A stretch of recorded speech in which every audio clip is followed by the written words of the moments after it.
2 outs here in this 6th inning.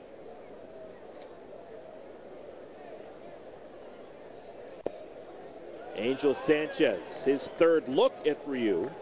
Sanchez has bounced to short and flied to right.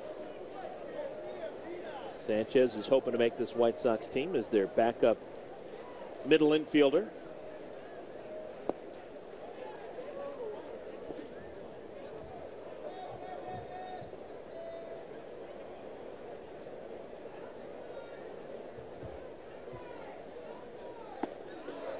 Really like this pace here with Ryu.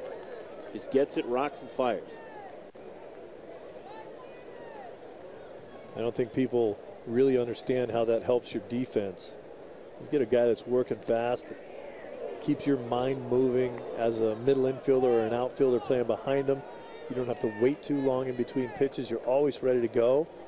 He makes sure that you stay awake because you can't lose your concentration because he's throwing the ball again. And he's throwing it well. That is another strikeout.